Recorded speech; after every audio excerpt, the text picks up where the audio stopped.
Money was a way of like proving myself. But of course, you know that's the wrong way.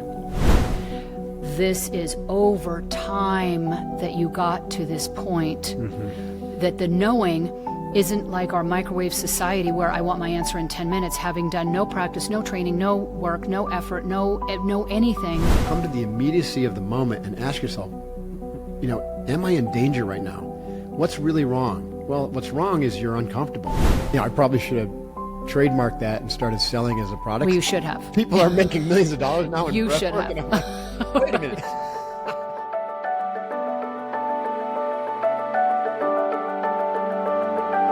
Hello, everybody, and welcome to this episode of the Game Changer Podcast. My name is Michelle Dutro. I am your host, and let me just say this. If you have been following me for any amount of time, I have over 150 podcast episodes out. Let me be very clear when I say I have never looked forward more and done more thinking about a podcast than I have this one. So this is just beyond exciting. To me, it is a true honor for me to bring this guest to you today. So without further ado, I'm going to give you a little introduction as to who we are joined by today, and you are going to see why I just said what I said. So my guest today is somebody who has lived at the edge and then turned that frontier into a life of service, growth, and purpose. Mark Devine is a former Navy SEAL commander, best-selling author, entrepreneur, leadership coach, and founder of SEALFIT. You probably have heard of that, and the Unbeatable Mind System. There's the book. He holds a degree in economics, a PhD in global leadership, and has blended Eastern philosophy, meditation, and elite training into a model for transforming body, mind, and soul. And let me just take a little pause here. Gals, if you're listening, do not swipe away or go to the next podcast. Do not think for a second that this is only for men, because it's not. So for all the gals out there, stay tuned. This is truly going to be an incredible conversation for anybody at any age. All right, let me get back to it. Mark has authored books such as The Way of the Seal, Staring Down the Wolf, and Unbeatable Mind, which I just showed you, guiding thousands to build inner resilience, leadership clarity, and sustainable peak performance. He's navigated extreme adversity, including a serious accident. We're going to touch on that required rebuilding himself, and now helps others access powerful integration between strength, softness, which you wouldn't believe, focus, and presence. Mark, truly, when I say welcome to the show, thank you so much for being here. And what did I leave out that people need to know before we get started? Husband and father. Husband and father, yes. And thank you for saying that. I got it in this incredible 2-year-old female Siberian Husky, half Malamute, half Huskies, Samoyed mix, who's just this incredibly sweet being. Oh, beautiful. Well, see, here's a man who By the knows way, his can priorities. I have, you got to forward me that intro. That's just by far the best introduction I've ever Well, heard. it's look, I left 12 pages out, so that that's just the truth of it. You're going to get to see what I mean by that as we go forward. We're the same age, and when I look at your accomplishments, I'm thinking, man, what was I doing for a couple decades? I am behind. So I really do. I was in the Air Force, and many people would think that's similar to the Navy SEALs. Kidding. Nobody thinks that. All right. So here we go. Let's just get underway. Man, I'm excited for this chat. Here's the thing. I sent him pages of questions, before this. And then, like I said, I've been doing a lot of thinking about this conversation. And I have been thinking a lot about the clients that I work with. I don't know if you know this, but I have a PTSD retreat center for veterans and first responders. Thank you. I have a retreat center here as well, helping people find their purpose in life and gain clarity, similar topics that you cover. So it is always great to me to talk to somebody in the field who works with a lot of different people on a lot of these same subjects that are dealing with a lot of the same struggles and challenges. So from your perspective, I'm going to dive right in here to some things that I think people will get tremendous value from. And a lot of that is going to be your personal story and how did Mark become Mark, quite honestly. And here's how I mean that. You can have twins raised in the same family of an alcoholic family, and one of them becomes an alcoholic, and the other one never touches a bottle. And so you can have an environment. I'm not the one who didn't ever touch a bottle, by the way. Well, for somebody who co-founded Coronado Brewing Company, I would think that would have been odd. Exactly. But, a lot of times people think, well, I didn't become something because I wasn't raised in a certain environment, so I wasn't set up the right way. And that's just not true, because people come from all kinds of backgrounds and either really make something or really don't.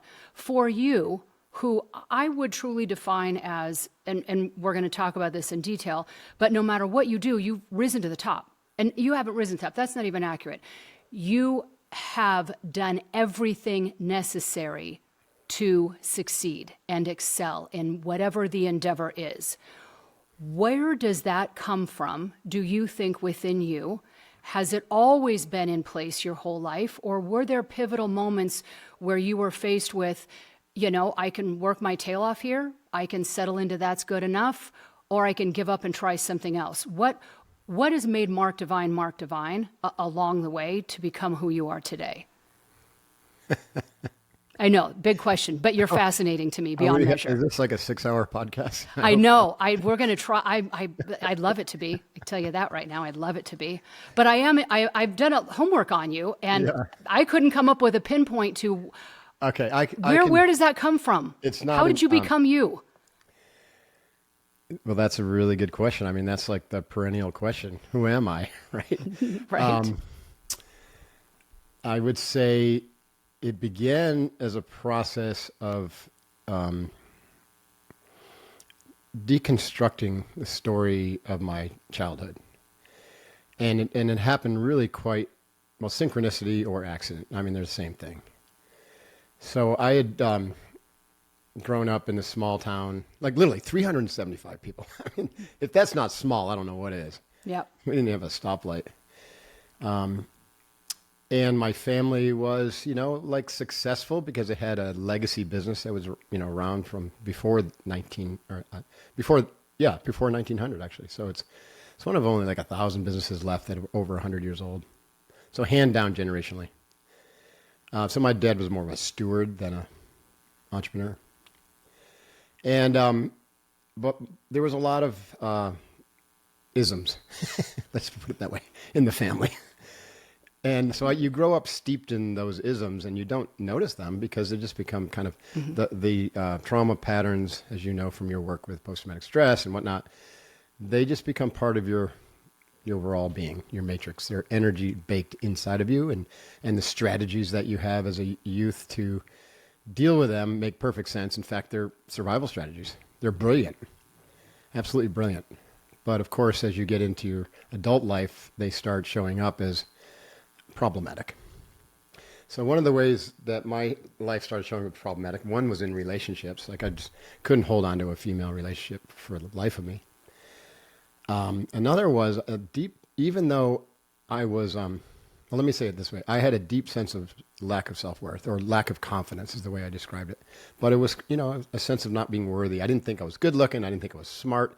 Here I am, Colgate University graduate, going to NYU Business School, one of the top business schools in the country, hired by Coopers and Lybrand, now PricewaterhouseCoopers. So all indicators were that I was smart, but I didn't feel it.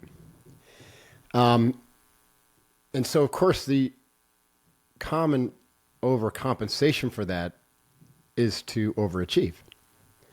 So I became an overachiever, right? And so the idea of getting my MBA, CPA, working on Wall Street, making a ton of money was a way of like proving myself. But of course, you know that's the wrong way. At any rate, one of my saviors, there were two things actually that saved my life as a kid, or as a young teenager, young adult. One was Mother Nature. Because we lived in such a rural area in upstate New York, and we've spent our summers up in the Adirondack Mountains, literally had a house on the west side of Lake Placid, New York. If anyone knows Lake Placid, Adirondacks, it's just a stunningly beautiful place. It looks like a small Swiss Alps town. But there's the road only goes halfway around the lake, because all the private property owners back in the 1900s, early 1900s, said, no, we want this to be a lake experience. We don't want the road, and they wouldn't allow a road to be built. So we have a house with no road access. So our backyard is a mountain range, and our front yard was the lake. And we had boats. So we had a small fleet of boats. It's like on Golden Pond, but like multiply it a bit because there's a beautiful big house, like 12, 13. I mean, my family used to have wealth, and this is the residual of that wealth. Now, there's pros and cons to that, right?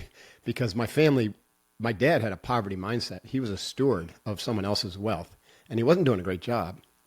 And this place up in Lake Placid, which was built also probably around the turn of the century or a little bit later, they really didn't do any upkeep on it much. A little cosmetic stuff here and there, but like there were two big fireplaces and the whole ceiling kind of drooped on each side of these fireplaces.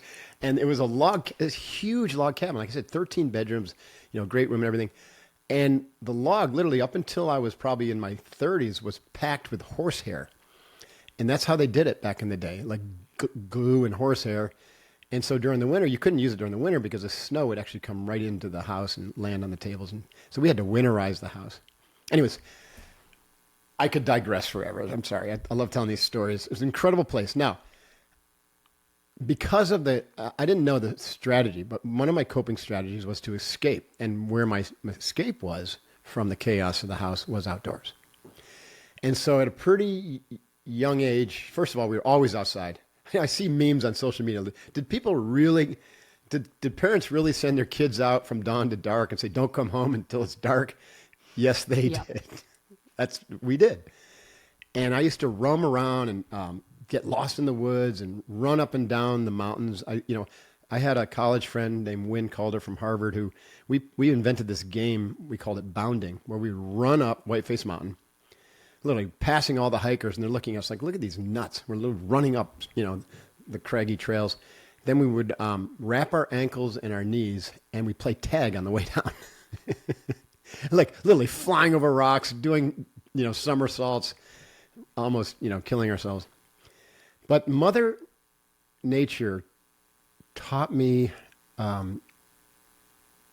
how to be still and be with my own thoughts. So it's a form of meditation. And I also felt most alive when I'd spend hours and hours and hours outside. I felt connected. I felt that everything was okay, in spite of what was going on in my family. That's a huge lesson, right? Because so many people are feeling disconnected today because they're so distracted and addicted to social media and the news cycle and, and trying to present the perfect image. If they would just slow down, shut that stuff off, and spend some time in nature, like everything would come back home to them. They would come back into their center. Human beings are really absolutely meant to be outside, feet on the ground, barefoot, and just absorbing all the health, all the love from nature. So that was number one. Number two, and this is related because I said I used to run up these mountains. I learned that endurance training was also very good for me. I became a runner. I was a swimmer. Then I became a competitive swimmer at Colgate University. Then I became a triathlete. And I always felt the same kind of benefit because, imagine swimming 4,000 meters and you're just staring at the bottom of the pool. But you're also doing breath control. And because of my time in nature, I got used to just watching my thoughts kind of drift away. And I would have large swaths of time where I was just swimming in perfect presence, And again, I look back at that today. I'm like, oh, that's powerful. Breath control, mental management, in nature, in water. Water is a very, very powerful kind of metaphor for transformation. And also, my Colgate swim coach taught me visualization. He was a pioneer in kind of sports visualization, so he taught me how to visualize for sport, like practice visualization, which now everyone does. So I learned all these skills without knowing that they were mental skills. Visualization, breath control, mental management. I didn't learn the emotional part, right? That part had to come later, right? With some with some effective coaching. We call that a therapist, and I married one. At any rate, that's a separate story. So I'll kind of like wrap this up so you can ask more questions. But when I was in New York very early, I'd gotten this job with Cooper's. They sent me to NYU as a cohort with other people who were working for other Big 8 firms. And the protocol was you work until roughly 5, and then we go to school at the World Trade Center at 7:30. Now, I was already waking up in the morning and going for like a 6-mile run and doing some journaling, stretching. And at lunchtime, I was already going to the gym and doing like what we now know as a high intensity interval workout, right? Because like I looked at my life and said, you know what? I'm a physical being, right? I'm a spiritual being in this physical body. I knew there was more. I knew at that point even there was more to me than what I was expressing because I could feel it from nature and from my meditation in the pool. But I didn't really know what that was. I had no connection to any kind of spiritual practice.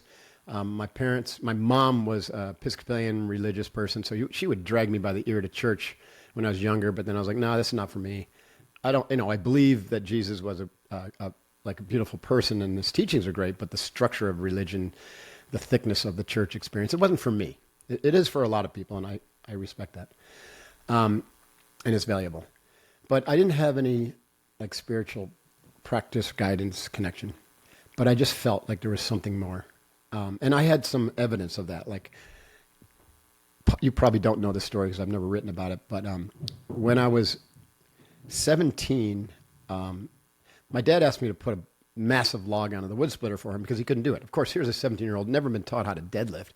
So I bend over, right, in perfectly awful form and try to lift this massive thing. And I popped a hernia and I did something with my back. I don't know what I did with my back, but I hurt my back. It came back years later to haunt me in CrossFit. So I go to the hospital and they fix the hernia and I'm running around chasing the nurses like 3 days later. But before I went under, I told the doctor, I said, take a look at this thing on my leg. Like this pencil eraser sized growth had popped up on my leg. And the doctor said, okay. And so 4 days afterwards, they bring me into this room with my parents. And I think they're going to say, you've got a bill of good health. Everything looks good. Your hernia's healing up fast. And what they do is they sit down and they say that growth on your leg was melanoma cancer, stage 4. We believe it's metastasized throughout your body. And we've scheduled surgery to go in and do a groin dissection, take out your lymph nodes just to make sure it doesn't spread any further. And then we're going to have to put you on chemotherapy and radiation and all that. And as soon as those words came out of the doctor's mouth, I had this overwhelming, just powerful sensation of, no, that's not true. And how old were you at this time? 17. Okay. Right? There was just this, and it didn't come from my ego. It wasn't something I was actually thinking. My thinking mind, my ego was actually trying to process, like, holy shit, I might have cancer. And all of a sudden, from out of nowhere, came this voice inside of me that said, no, don't do it. And I told the doctor and my parents staring there looking at me like, who is this guy? I said, no, I am not going to do your surgery and I'm not going to do your radiation and chemotherapy. No. And then I was like, I want more opinion. I want second, third opinions. Anyways, it obviously turned out not to be cancer. So I was right. So that was like those little touch points, right? When you pay attention, you call it intuition. You could call it a voice from a guardian angel or whatever, but that was like so shocking to me. And I had so many of experiences like that when I was in the SEALs later on. And I believe that there was the same kind of guidance that led me while I'm in New York. So back to the story. In that evening period, like I was already someone who looked at my body and said, this body can stay healthy forever if I take care of it. And everyone I saw in Manhattan in the corporate world were pasty, white, fat, unhealthy. And I was like, no, that's not who I am. I'm going to maintain this body to be fit and healthy forever because I really do believe the body will respond to that attitude. And I was right, even at a young age of 21. I was right. Something inside of me told me, and maybe I was a yogi in a past lifetime, I knew that if you keep moving the body and doing really good things and talking to it nicely and give it that kind of love, I've seen people in their hundreds who look like they're in their 60s or 70s in the circles that I walk in, And so I was right. So anyways, I wanted to do something else in that 2.5 hour window between when I got off from work because I knew about school and I had to be at the Old World Trade Center for school. And while I was pondering what to do, because it was kind of a limited time frame, I literally had like an hour right in the middle, with travel and everything. I wandered past a martial arts studio, which wasn't just any martial arts studio like we think about here in California, like a shopping mall thing. This was like 2 stories in a major building on 23rd Street. And I look up and the sign says World Sado Karate Headquarters, and I walk upstairs and the founder is leading a class. He's got 300 or 400,000 students worldwide already. And this is 1985. And I watched this guy for almost an hour, and I literally was blown away. I couldn't wrap my head around what I was seeing. And again, I didn't know it at the time, but what I know now was he was an enlightened master. He acted really different than any other human I've seen. He was super spontaneous, very light and playful, but very serious and dedicated and disciplined. Had absolute utter respect of everyone in the room. Every single word he said had power to it. There was no waste. His presence was palpable from across the room. I signed up on the spot. I said, wow. Okay. Because, the men in my life, besides my swim coach, weren't exactly the best exemplars. Okay, so I started studying karate with him. And one Thursday night, I decided to stick around to watch the black belt class. And it was incredible. I was inspired. After the class ended, the lights went out. People were kind of being ushered out. Someone lit a candle in the corner, and about 10 of the black belt students went over and got in these little wooden benches and lined them up. And I was like, what are they doing over there? And the guy behind the front desk said, oh, Mark, that's the Zen class. I said, what's Zen? He goes, well, it's a Japanese style meditation. And Kaicho, Grandmaster Nakamura, teaches a Zen class every Thursday night. I said, well, would he let a white belt do it? And he said, I don't know. Why don't you ask him? So next time I saw him, I asked him. And he said, of course, you can join the class. 1985, I started studying Zen. So pause on that. Why do you think at that time you thought that was important? It's unexplainable, again, cognitively. I think this has to do with intuition, right? I think the most momentous things that happen in our life, if we're paying attention, happen through us, not by us. And so this was happening kind of through me. Either, again, it could be a guide or a guardian, because I truly believe in, the non-physical having an important play in our lives. I wouldn't have said that when I was in my 20s, though. It took me multiple experiences in life to be like, oh, yeah, including the latest accident. Like, wow, there's forces at play here that are actually working through you, and you're not doing anything. And that, in fact, that's the principle of Wei Wu Wei. Wei Wu Wei is action without the actor being the ego, what you think of as you. And of course, we can get into this later, the more, because you asked me, how did Mark Divine come to be? And I'll tell you, it was through a process of deconstruction to recognize that Mark is really just an idea. And what's really playing out here is a unique manifestation of God, just like you and everybody listening.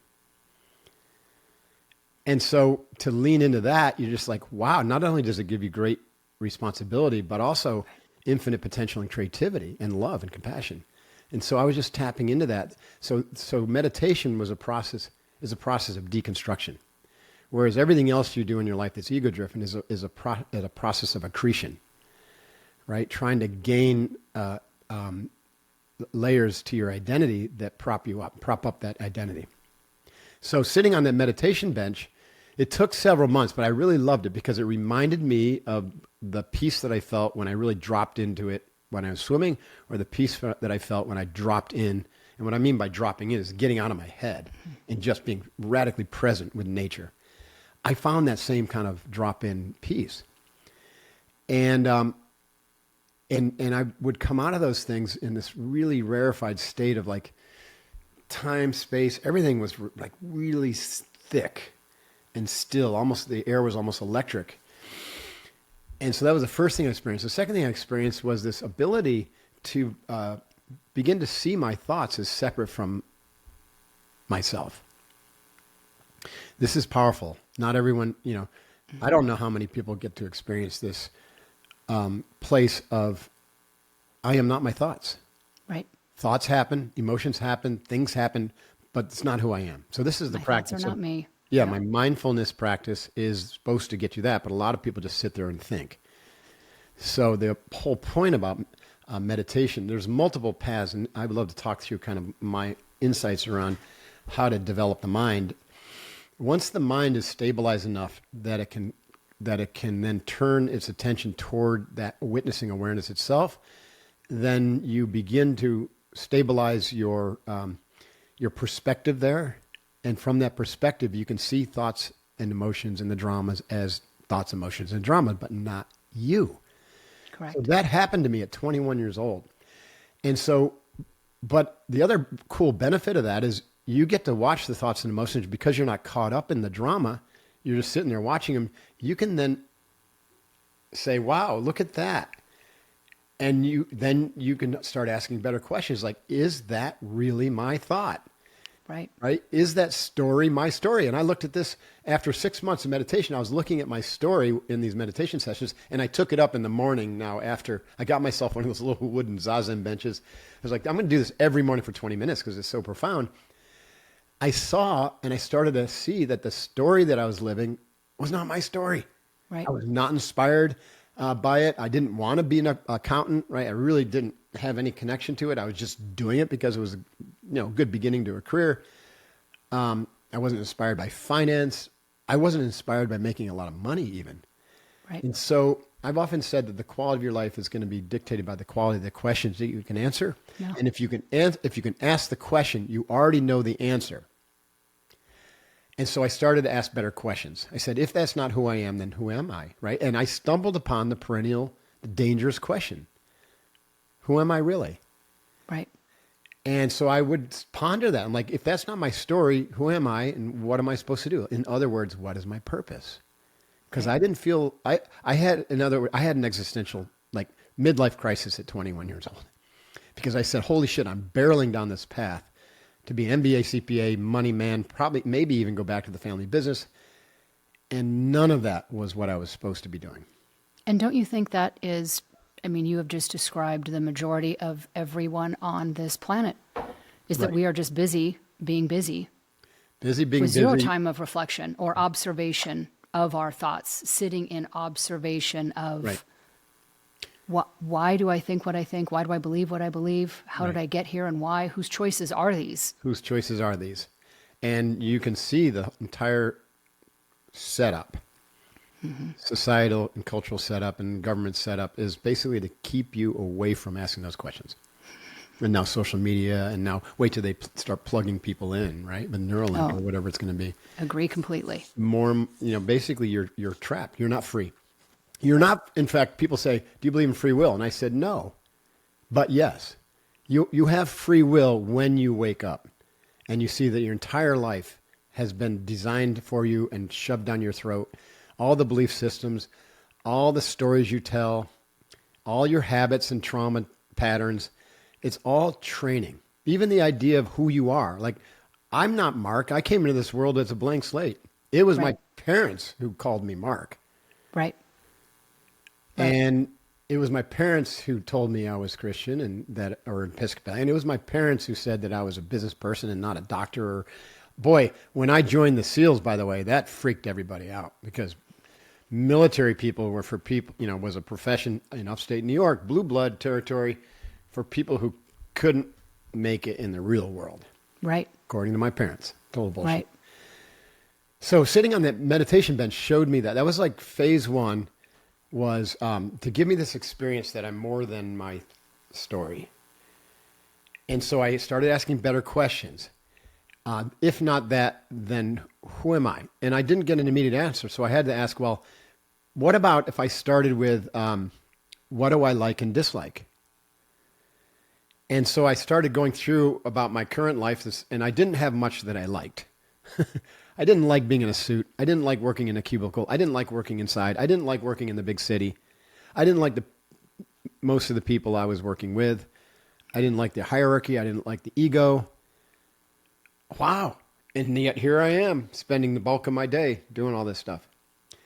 So and this is a great kind of tutorial, by the way, because a lot of people aren't taught to know what they want and what they like. Correct. It's not our go-to in our culture. Nope. So we just bitch about what we don't like and we focus on what we don't like. And guess what? We get more of that because that's the law of attraction. Whatever you focus on gets stronger. So I was getting more of all the shit I didn't like because I was looking at it going, I don't like this. I don't like that. I don't like this. And then getting up and doing it all over again tomorrow. Getting up and all that thought about what you don't like is all based upon memory. And so you're contaminating the present with that past memory, which guarantees that your future, your tomorrow is going to look just like that. I was caught in that trap just like everyone else. Meditation slowed me down and literally everything came to a screeching halt when I was sitting on that bench. And I could look at that and I say, okay, if I don't like that, then let's stop focusing on it. What do I like? I love being outdoors. All that talk I said about nature. Wow, that wasn't just my youth. That's like me. I love physical training, right? I love physical training. It wasn't just a sport. I looked at like my life as a sport. I'm going to do this forever. Wouldn't it be cool if I get paid to do it? Yeah, that'd be kind of nice. I'm probably not going to be a pro sport at this stage, but maybe I could be like back then I was like, I could be a ski instructor or, really, of course, part of me was like, I couldn't really do that because, they don't make any money. But I was starting to ask better questions. What do I like? I wanted to be a leader. I liked leadership. I liked what I saw with Nakamura. I said, I want to be like that. And then, so that was pointing me toward what I'm passionate about. And overlapping with passion was this thing about values or principles. And I started to say, well, what do I really stand for? What's most meaningful to me? And so I started to ask that question. Is money meaningful? No. So I guess that's not a value of mine right now. Is the degree that meaningful? Ultimately, no, because I never used the MBA except to raise money for the Coronado Brewing Company. But what is valuable to me? But leadership, right? A trust, things like that, respect, honor, service. Okay, so now I'm getting somewhere, right? So I'm starting to understand my principles. I'm starting to understand my passions. And then with working with that, I could then go ask the question to myself before meditation. Knowing all that, what's my purpose? Why am I here? And I believe that there's two overarching related purposes that every human being has. The first kind of general purpose is to grow. It's to evolve. You are here to evolve. It's a precious gift. It's a unique opportunity. There are probably countless souls who would love to take your place. You're here to evolve. So don't shy from the challenges. Don't shy from the obstacles because those are your grist mill. That's your grist mill to evolve. And then the second corollary to this is you're meant to evolve by serving in a unique way that only you can do. And part of your life's work alongside of evolving is to figure out what that is so you can get on track as quickly as possible to accelerate the evolution. And if you don't align with what your purpose is or what your calling is and how you're supposed to serve, then you're going to actually suffer. Mm-hmm. You're going to live that life of quiet desperation that Thoreau talked about.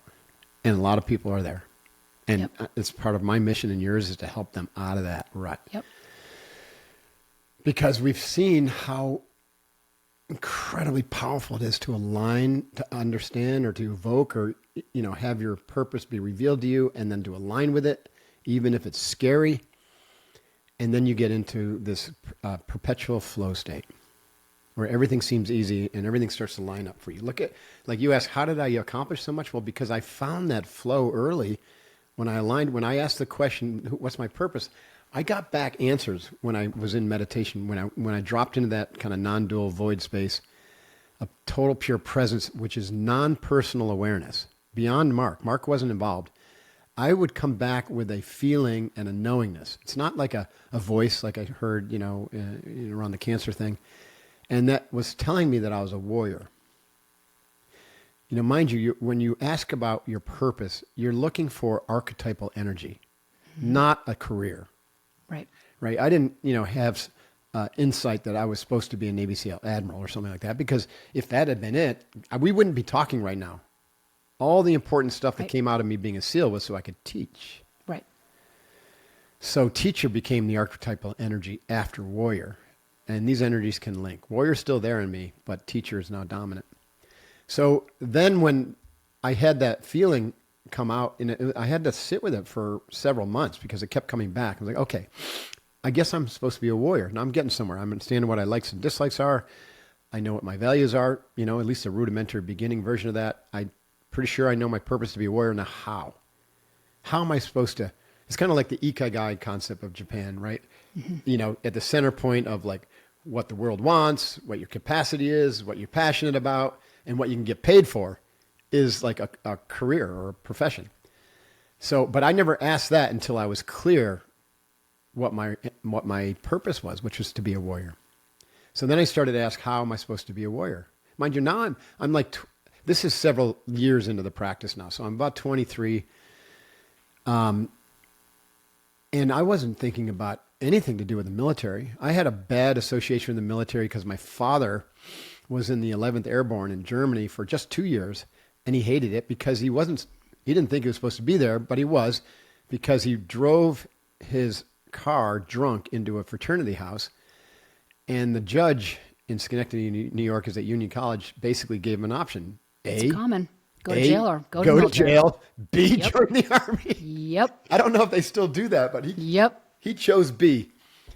Anyway, so the military, like I said, was for losers. And he probably put himself in that category. So I wasn't thinking military. I'm 23. Most SEAL officers go in right after college. Not all of them, as a matter of fact. So it wasn't something I was looking for. But I was asking, how can I serve as a warrior? So this is where my visualization skills came in really handy. I call it putting on the uniform. So I started to visualize myself doing different things that I thought were like warrior-like. And that meant like in service, kind of gritty, hard, physical in nature, right? Leading others, warrior leader. I did think of, at that point, flying jets, but I never really thought flying jets kind of like military. That was just cool. I did that for a couple of weeks with my visualizations, and I got bored. So then I put myself on an oil rig as a roughneck and said, okay, maybe this time I'm supposed to be a warrior, like really dangerous, and maybe underwater, right? Working on underwater ops. And I got bored with that too. And so I was like, oh, there's something that I was missing in my values and likes. I like variety. It's no wonder I'm so bored with the CPA stuff. Like it's driving me crazy. I want variety and adventure. So I added adventure and variety. So I started to look for things that had adventure and variety. And one day I'm walking home. This is all over the course of like maybe 3 or 4 months. I was walking home from the dojo, and I took a different route, and I passed a Navy recruiting office. I didn't even know what it was. I didn't look up or anything, but I saw a poster in the window, and the title of the poster was Be Someone Special. That initially caught my attention because, remember, I said I didn't feel very special. Mm-hmm. I was like, I'd like to be someone special. And I'm looking closely at it, and I'm like, what the heck? There was guys doing free fall jumping out of an airplane at night. There was a little mini submarine in the ocean. And there was this little sniper in this hide site, and these frogmen crawling up on the beach. And I'm like, whoa. Wow. Yeah. Like that looks like adventure to me. And that looks like warrior. What is that? It didn't say anything about the SEALs. It just said U.S. Navy. Yeah, of course, they were using it as like bait and switch to get a bunch of suckers to come in, and then they sign them up in the submarine force or something. So I went back and I said, that poster, what is that? What do they do? And they said, oh, they're the Navy SEALs, and it's super secret. You don't want to know them. You couldn't get in anyways. Right. You're not making it anyway. So yeah. Yeah. You don't even. Yeah. And I wanted to be an officer. And I first went to the enlisted, and they said, yeah, you don't want to be an officer. Those guys are a bunch of cake eaters. And you probably don't want to be a SEAL because actually we don't even know anything about those guys. It was a total secret organization. But you would make a great submariner.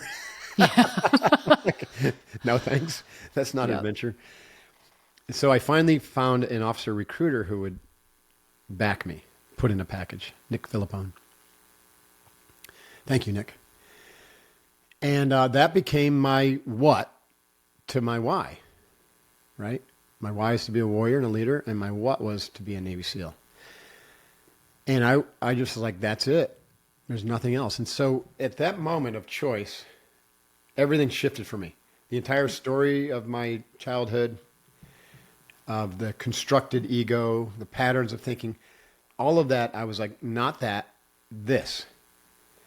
And so even how I trained physically, I started thinking about, right? I wasn't thinking about just finishing my MBA and CPA and getting a job in trading. Now I was thinking about, I'm going to get into the SEALs. I'm going to change this entire story. I'm going to reconstruct my identity, and I'm going to go be a warrior, because that's what I'm meant to be. And none of this would have happened without meditation. That's what I was just going to ask. So, because I can hear people listening right now, is that philosophy, which is the philosophy of the Kahuna, is a place of knowing. Yeah. Not wishing or hoping or thinking or even believing. Absolute It's certainty. complete knowing. Knowingness. Right. Yeah. Complete certainty. The majority of the people in that moment, in their mind, thinking they're coming from knowing, oh my goodness, this checks all the boxes, this is what I meant to do, immediately going to have followed by, yeah, but. Yeah, but. Yeah, but That happened. Here's the paycheck. Here's my family. Who everybody's that's going to judge. I've already been on this trajectory. Who am I to think? Here comes the self-doubt. What am I kidding myself? This guy didn't even know anything about it and didn't want to support it, probably for good reason. And then that, as soon as they get through with all those thoughts, they're waking up tomorrow right back into their old life. 100%. So I know that you say about meditation, but someone's listening right now saying, well, I don't have, 10 years to go to an ashram somewhere and become a monk. How in this only moment, took me a year what can and a I half, do? A year and a half of work. Right. Of that true. Here's the thing. You got to think about transformation kind of like a fruit ripening. When it happens, it's instantaneous. And people see instantaneous. Like, wow, holy cow, Michelle just has literally transformed overnight. Yep. But there's a long period of ripening before that fruit drops. And you can't shortchange the ripening. You can accelerate it with earnestness, with like discipline, with like, I'm not going to let anything come in between me and my growth practices. Yep. But most people don't take growth like that. They take growth episodically. When things are really bad, they get back on track, right? Or they try and, meditating with a meditation app is not what I'm talking about. That's a distraction. Right. It's a distraction. So, yes, those thoughts did reoccur, but I could clearly see those were coming from the old story, right? Those are coming from the ego. Another way I could say this now is like, because I won't say that I was permanently 100% operating from witnessing awareness at that point, but I could really quickly get into witnessing awareness because of my work on the bench. And that's, again, that place is where it's non-personal, universal perception, tapped into a sense of knowingness that goes beyond anything you've learned, right? You could call that even wisdom. And that part of me could see clearly that the thoughts that said, you can't do that, you're going to fall behind. That was one of them. You're going to fall behind your peers. Your parents are going to be so disappointed in you. And then the part of me that was bigger would see that and be like, yeah, that's bullshit. I'm 25. Who cares what your parents think about you at this point in time? Who cares what your peers think about you? In fact, they all thought it was freaking cool. And forget about this age thing. I remember the ego. I was just, having a moment of doubt, and I met a former Navy SEAL guy introduced to me by my brother, who was actually working for us, pretty, synchronicity. And I was, expressing a couple doubts or fears. Like one of them was like, man, it's a 6-7 year commitment. I'm 24. I'll be 25 or 6 when I join. And, man, that takes me to like 32. I'll be way behind. I haven't made any money, hadn't got any savings. Maybe I could even get killed. Anyways, he said to me, Mark, how old are you? And I said, well, I'm 25. He says, how old will you be when you get done with your SEAL, if you become a SEAL, you get done with your commitment? I said 32 or something. And he said, okay, great. Would you rather be a 32-year-old CPA or a 32-year-old Navy SEAL? Yep. Pop, light bulb went right off. Didn't even hesitate. I said, I would rather be a 32-year-old Navy SEAL. He says, you'll never know. You'll never be a 32 Navy SEAL unless you go for it. Asked a better question. He asked a better question. Help me ask. So when your brain, your ego starts saying no, or coulda, shoulda, woulda, it's important for you to immediately step into the higher self, the higher mind, and smack that shit down. They say, shut up, right? You don't know what's best for me. In fact, the ego will always keep you in lack and limitation because it's driven by safety. Yeah. And so the ego wants things to stay the same. The ego wants familiarity. This is what we know. That's right. It wants to control safe. your environment. It wants to control other people. Absolutely. We're not going to step into the unknown. That's right. It does not want to step in the unknown. So part of this whole process was the first time that I really got comfortable being really uncomfortable, which was really helpful, by the way, in SEAL training, because every day is that. I bet. I got comfortable with sitting in the unknown, sitting in the mystery of like, wow, this is really happening? I'm walking away from all this story, MBA, CPA. In fact, I did finally get into the SEALs. There's other cool stories about that, about the certainty principle. Like one quick one. I used visualization, I said, in the SEALs or in the swimming, and I had the insight that this might work, it might be helpful. So every morning at the end after my run, I would come in and I would do my meditation, and then at the end of my meditation, I would visualize myself going through SEAL training, and I had one data point, and it was the recruiting video, also called Be Someone Special. I watched it like 15, 20 times, and then I inserted myself in my visualization. I inserted myself in the video and went through SEAL training and graduated, and I did this every single day, and I started to feel more and more confident. And I had that moment that we were talking about earlier. Again, it's not quick. This happened in over 9 months of visualization. I had that feeling of absolute certainty wash over me. Like 100% certainty. There was no question I was going to be a Navy SEAL. In fact, I had already done it in my mind, in the quantum level. I just needed to let time kind of catch up and go through the motions, go through the training and put out. And literally, it was that moment, 2 or 3 days later, that the recruiter called me. I hadn't even gotten in yet. It took me over a year to get selected. The recruiter called and said, Mark, congratulations. You got one of 2 billets that the SEALs are going to allow this year to go from the civilian world through Officer Candidate School into BUDS training, SEAL training. Statistically, I had a better chance of becoming an astronaut, you know. Wow. So 1989, November, literally, I got my MBA. I finished my MBA. I literally got the certificate. I got my certified public accountancy certificate. It took me 4 times to pass that awful test. I tested for my first degree black belt and did phenomenally well. And 2 weeks later, I turned my back on it all and went to Officer Candidate School. So let's pause on that because we're getting into the good stuff here. Well, the whole thing is amazing, but I'm listening with the ears of people listening who I'm hoping got caught on this one point. Most people will sit with, in their version of meditation, which is, okay, I'm going to quiet my mind and they've got a decision to make and I'm just going to be very still and, okay, and I'm done. Now, I think I know what I should do. But, here's the thing, Mark. I'm not, to the point of this knowing, hence the second guessing. And I hope everybody is stopping and listening long enough to hear this is over time that you got to this point, that the knowing isn't like our microwave society where I want my answer in 10 minutes, having done no practice, no training, no work, no effort, no anything. And we just have, these answers on demand requirement. And it's just not how it works. No. It's just not how it works. And I really hope that people didn't scream by the point that you made on all of the time, call it on the mat, on the chair, on the whatever it is, that it's not, which here's another thing that I hear, again, as a, meditation instructor, people saying, well, Michelle, I just did it for 20 minutes and it didn't work. I hear that all the time too. Absolutely. It didn't work. I've been doing this now for 3 months. It hasn't worked. Right. It's not about the destination. It's about the journey.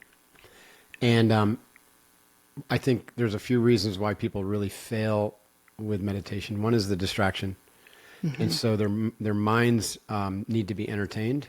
And so when you sit down and meditate, especially if you do it with a true path, which is concentration flowing into mindfulness, flowing into non-dual awareness,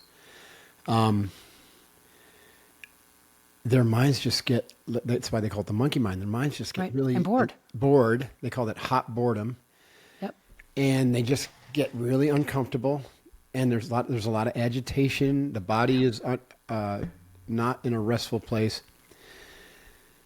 So the problem there is they're not ready for meditation. And people are jumping in, to the deep end of the pool. So just like, we use the Air Force as an example, right? If you're a jet fighter, right, do you think you would like enlist or go through OCS and then suddenly be in a cockpit of a jet? Right. No. Right. There's no way they're going to trust you with a $50 million vehicle. There's a long process. You start in, a fixed wing with an instructor, blah, blah, blah. So with meditation, the way I teach it now, or have been, starting with SEALs, first of all, I had to like Americanize it. Be like, okay, forget about all that blah, blah, blah you heard about Zen this or yoga that. This is about the most practical thing that you could ever do for your career as a SEAL, right? Is to learn to control your thoughts and emotions, learn to discern what's really going on and cut through the clutter, to be able to calm yourself down immediately and to maintain control in the chaos so you can lead. Like, who doesn't want that? And there's not a single person who would raise their hand and said, this is the only way to get it. That's right. And, but in order to do that, and I was working with guys who are already physically fit, but most people aren't that fit. You have to get your body healthy because your brain is part of your body. And the brain is the main tool. Your brain and your heart are the main tools of meditation. So if your body's not healthy, if you're overweight or have a lot of anxiety and agitation, and everyone's stuck in hyperarousal in our society.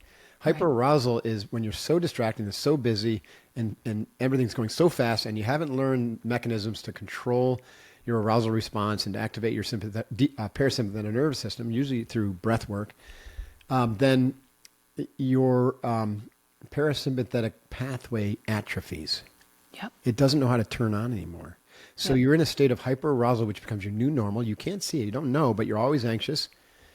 And so you quell your anxiety through hard workouts, through yoga, through alcohol, right? Through drama, through distraction, social media, movies, everything. And you just rinse and repeat the next day. And it gets worse and worse and worse until you burn out. That's right. So I taught and teach that you first have to physically prepare your body. And the yoga tradition actually was very wise. If you know about the 8 limbs of yoga, right? First were the ethical principles and how you're supposed to behave. It's kind of like the 10 Commandments. That's the yamas and the niyamas. And then you have asana, which is what we think of as yoga. And that for them, the ancient yogis, that was just preparing the body and the brain and the heart so that you could do the next level, which was breath work, pranayama. And then pranayama stabilizes your nervous system, it stabilizes the breath, which stabilizes the mind. Then we can work with sensory awareness, which is mindfulness. And then we work with concentration to stabilize and focus the mind and give it more power. And then we work with pure meditation, which is non-dual, moving beyond the ego. And those steps aren't really negotiable. They're not negotiable. They happen in that order. Yeah. They happen in that order. And, here's another one, from a yoga perspective, when you hear people saying, I don't know why the teacher keeps saying, connect my body to my breath in these movements, Okay, we have skipped many steps. There's not even a comprehension or a foundation for there to be understanding of what that even means. Right. But to just drop into a class and, yet again, well, I did, yoga at 2:00 on Friday and that didn't work either. Well, we've missed it all. We've missed it. So you can stack practices, right? So it doesn't mean you can't do something that looks like meditation while you're getting yourself physically healthy. And that's what I trained with the SEALs. So before every workout, I had them sit and do a practice that I called box breathing. Yep. So I've been teaching box breathing starting with SEALs since 2006. Now, I didn't invent box breathing, right? There's a billion different, patterns of breath work. but I called it box breathing. And, I probably should have trademarked that and started selling as a product. Well, you should have. People are making millions of dollars now in You breath should work, have. and I'm like, wait a minute. That was mine. That was my idea. Anyway, Now, before you're talking about teaching, so you're reflecting back on a point of being done, being out of the SEALs. Is that right when you're saying? now I am. Okay, Right. let's just mention a little key fact here for folks. You're in a class and 180 people started in that class. 185. Yeah, I'm sure you remember that 19 graduated. Right. That's my SEAL training class, 170. Yep. 1990, so I get there. Even though you're supposed to be in 171 and then fought your way into 170. That one wasn't even, right? That was another one that. Yeah, I was scheduled to go into 171, which is going to class up. That's what they call it, classing up. Like 9 weeks later after I arrived at Bud's in Coronado, and I was like, there's no way I'm waiting 9 weeks. Yeah, that's I'm not ready how to you go saw now. that playing out. And I found the guy who was in charge of who classed up on Monday, Rick May. He was a doctor, actually. He went to med school and then came back in the SEALs because he's like, he hated the doctor profession. But anyway, how cool is that? Yeah. Anyway, so I performed some antics for him and he thought I was worthy. And so I classed up in 170. 185 solid operators, right? Solid guys. I wouldn't call them operators, solid guys. You have to be really physically fit and mentally focused to be able to even make it in the front door. Every class has about that, right? 150 to 200 people. But there's 5 classes a year now. And of those 5 classes, so 5 times 200, let's say 1,000 people, a little less, there are probably 20,000 people around the country who try to get there. That's right. So statistically, when you say, what are the statistics for SEAL training? Right. People only measure it from people who make it to the front door and graduate. But really, you have to look at the whole universe of people trying. It's extraordinarily low. It's like less than 0.1% or 1%. But in my class, so we had 185 and 19 of us graduated. And I was the 19 graduated. What position in that 19 did you graduate? I think it was number 1. I think so. Yeah. I think it was, there's one honor man. It's not 5 honor men. It's not pluralized. Right. It's one. There's so one honor man, let's all just pause on that. So if people don't get the gravity of everything that we're talking about that classifies under meditation, under visualization, under what it means to come from a place of knowing. We haven't got there yet, but we will. What it means to have non-negotiables, things that you're just not going to rationalize away or negotiate away or compromise your standards or values on, that when there's a knowing, there's a knowing. That's right. And there's no compromise on that. And I don't know how there's any way anybody, first of all, is one of the 19 out of 180, let alone the one. That's the best of the best of the best that there is. And tell me, if you were to say, hey, these are the things, this is what truly mattered the most for that to happen. Obviously, physical fitness. Sure. You're not going to make it. That was a prerequisite. You can even show up. Everybody had that. That's right. That's how I look at the Super Bowl. That's how I look at the Olympics. Everybody has got the physicality to win, but not everybody wins. Right. So there's the difference of everybody deserved to be there, had the ability to win. Mental and emotional game. The physical is a prerequisite at that point, at the elite level. So for you to be one, though, really looking back, what is it that you had to such a degree that allowed that to happen? When you really analyze you back at that age. There's a couple things. And I probably should also note that my small team, which is called a boat crew, we all graduated that day. Agreed. 1 in a million chance. I mean, there's no one, never happened before. Oh, really? No, I mean, think about this. My team, my small boat crew, which formed up in the first week of training, we all made it. Oh, really? We all made it as part of that 19. So statistically, my leadership was, equated to like 1/3 of the class succeeding. That was part of it, right? So, but it all goes back to what I learned from Nakamura and a little bit of what I learned from Mother Nature and my endurance training, but that all came to life in meditation. So I had learned, obviously, how to work with the breath, first in swimming and then through martial arts. And before every meditation session, I would do this controlled breathing. That's why I started teaching box breathing to the young SEALs later on. It's like I had this is well before I was introduced to yoga and pranayama. I would inhale, hold my breath, exhale, hold my breath. And I found that it stabilized my mind, calmed me down, but left me alert. Mm-hmm. And so that it helped me get into meditation.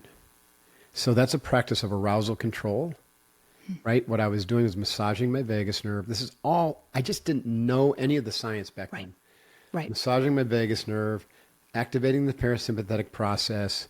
I was training my body to slow down the breathing, to now I know that was 3 breaths per minute, but when you let go of the holds, it's 6 breaths per minute. It took 30 years for academic medical community to finally study that and say, guess what? The best breathing pattern for you is 6 breaths per minute, deep diaphragmatic nostril breathing. Boom. I was doing that at 21. So breath control became something that I used when I was at SEAL training, and I taught it to my boat crew. Box breathing and getting everyone to slow down, pause, and breathe anytime they got activated, which was all the time because the Navy SEAL instructors, their job is to trigger you. That's their job. Their job is to trigger you and to get you emotionally and mentally out of control. They could not do that for the life of me with my team and I. We all had these smiles on our faces. We were all breathing. So I taught them that, and then I taught them mental management with mantras. My mantra was, I'm feeling good, I'm looking good, I ought to be in Hollywood. I'm feeling good, I'm looking good, I ought to be in Hollywood. And so we all had our mantras, and anytime the shit hit the fan, we would just pause, get back into our deep diaphragmatic nostril breathing. We call it now tactical breathing in the SEALs because I've taught so many of this stuff to the SEALs, now they're implementing it. They've implemented it. They hand out Unbeatable Mind book, and they now teach box breathing and visualization and mental management and whatnot. You would think they would have taught it before because there seemed like ancient warrior skills, but they didn't. They don't, our culture still doesn't really believe something unless they can see scientific evidence. Scientific proof, that's right. Right. Even though it's been around for thousands of years. A lot of this stuff, especially with visualization, you're never going to get scientific proof. That's right. You got to act on faith on that one. So I taught them breath control. I taught them mental management. I taught them to almost like think of ourselves as a team with a force field around us. And instructors are throwing their spears and they're lobbing grenades at us and they're just bouncing off. And you are inside the bubble and it's calm in here. And we got all the time in the world. They say, go do this. Everyone's else running around like chickens with their head cut off. We're breathing and asking yourself, what's the best course of action? And then we move. And with that kind of slow, and we call it slow is smooth, smooth is fast. I was learning that. I was teaching that to them. That the more calm you are, the better decisions you're going to make. So that you actually end up accomplishing your goal faster. Because if you rush around with your head, chicken with a head cut off attitude, you might go down 3 or 4 paths that are the wrong paths before you realize, right? And there's a long way to catch up. Yeah. So there was that. I taught them how to have really short-term goals, right? So some of this stuff, like even in Hell Week, people quit in the first 48 hours because they can't imagine doing what they're doing for entire 6 days or 7 days. Right. Round-the-clock training, no sleep, nonstop, excruciating physical work, like nonstop. And it's designed to see who is ready for combat and see who's going to be a really effective teammate in the most extreme stress. Because a lot of times, we used to say it's easy to be a frogman on a sunny day. That's right. It's wait till the shit hits the fan, which in combat is all the time. Yeah. And so I taught them when we went into Hell Week, I said, listen, all we're going to do is get to sunset. And once we get to sunset, all we're going to do, right, is take it 1 hour at a time. But we're not going to make any decisions. If you want to quit, we'll talk about it at sunrise. I'm not going to let anyone quit, right? We're here together. We need each other. We're a team. If you feel like quitting, let's talk about it. But we're not going to do anything until sunrise. Guess what? When sunrise came, nobody wanted to quit because they made it through the night. And look, the sun's out and we're going to go have breakfast finally after that awful night. And their spirits are buoyed, and there's what? No, that moment is gone. That's gone. Quitting is a moment, and if you quit, it's a lifetime. So don't quit, and that moment will pass. This is such an important point for anybody who's struggling with something. I just want to run away. Well, guess what? You run away from something important, you have a lifetime to deal with that of regret. But if you just breathe and come to the immediacy of the moment and ask yourself, am I in danger right now? What's really wrong? Well, what's wrong is you're uncomfortable. Right. What's wrong is you feel out of control. Good. Feel that. That's okay. Let that feeling flow. Pretty soon it'll be gone, and you'll be on the other side of it, and you'll be like, thank God I didn't quit. Now, as a very successful entrepreneur, I know that there are many entrepreneurs that do the same thing as what you are saying happens in Hell Week, and that is whatever they're in the thick of right now, they're looking at how am I ever going to make it to that $1 million that I said I wanted. It's impossible. Now it's too hard. Whatever that huge goal was that they wanted, as a Navy SEAL, it's to graduate, right? It seems huge and insurmountable. And the same thing as an entrepreneur, this thing that I wanted seems insurmountable in this moment because it's just too much and too overwhelming. And I'm assuming you teach the same principles, which is we're not in this moment worried about what a year from now. Right. Let's focus on today. Right. The task at hand. What you want to do for the year out or 2 years out or 5 years out is hold the vision. So visualization, right? Part of it is practice, like dirt dive. Before every SEAL mission, we would visualize it in great detail and all the little parts and what could go wrong and what we're going to do when things do go wrong because we expected things to go wrong. But then there's the visualization that I teach and call future self. And this is so powerful, right? So you develop, let's contextualize this in the context of understanding your purpose. Let's say my purpose was to be a warrior. I was going to do that as a Navy SEAL. When I visualized my future self, it wasn't as a Navy SEAL, it was an effective warrior. And so that allowed me some flexibility because there was a time that I wanted to get off of active duty and go teach. And if I had visualized myself as a Navy SEAL admiral, like I said earlier, then I would have been challenged. Right.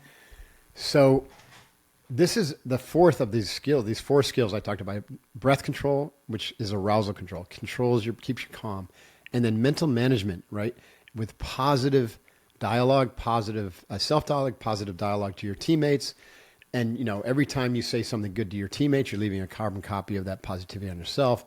Optimism about your future, optimism about your success. All of that is mental management. I call that feeding the courage wolf. You feed courage, you starve the fear. You don't give it any attention because we said earlier that what you focus on is going to be reflected back to you. So if you're always fearful, everybody who quits SEAL training is thinking about how hard it is and how bad it is and not sure I can make it. And guess what? The universe gives them exactly what they're thinking about. So you got to make sure that you're focused on what you want and not what you don't want. That's mental management. And it's positive and not negative. Those two. You want it and it's positive. And then you'll be propelled into, the territory you want. The micro goals, we talked about that, are crucial so you don't get overwhelmed. But what's cool about micro goals is the 4th skill is this vision. So you don't want to obsess about where you want to be, but you want to hold that vision. You got to see what success looks like. And when you're a team, you got to see what success looks like as a team. This is where a lot of companies don't get it right because everyone's got a different vision for success. Mm-hmm. And so the best leaders, right, are relentlessly talking about our vision. And SEALs are relentless about talking about the vision of what it means to be a SEAL. We have our own ethos. We talk about our ethos. We hold people accountable to the ethos, like earn your trident every day, earn it. Like yesterday is gone. The only easy day was yesterday. Now it's today. Today is the only day we have to put out and to prove yourself to yourself and to your teammate. So vision is when you can create a future representation in your mind, like me succeeding at SEAL training, or, if you're an entrepreneur, you see the success you want. You visualize that in your morning ritual every day. I call that winning in your mind before you step foot in the battlefield. And what happens, Michelle, is you are literally creating a memory of a desired future that slips into your memory bank. And it becomes so powerful and so desirable that it overrides all the other memories that your ego had created before that says, I'm not worthy, or I'm not good enough, or I'm not sure that's going to happen. And so then when the shit hits the fan, or, you're in the pit, in the belly of the beast, in the valley of darkness, right? Whatever you want to say on your hero's journey, you don't ever forget, because that vision is always there. There. And furthermore, every micro goal, let's just focus on what can we do today to move forward toward our goal. Well, just do that. You don't have to worry about the goal because you've got the vision. And we know that no plan survives contact with reality. So you're not visualizing how you're going to get there, just the desired end state. And then you're curious about the how, because it's not going to be anything like you believe. Like you thought. It's not going to look like anything you thought. Hey, everybody. I hope that you enjoyed that first half of the episode. Yep. Longest podcast I have ever done. Love this conversation. This is actually just the first half of my 2-hour-long conversation with Mark Divine. Please check back here on Thursday when I will air the second half of our conversation. You do not want to miss it. He is absolutely amazing. We talk about the second half of his life and some new life lessons that he's learned. So thank you so much for joining me on this first half. See you on the second half.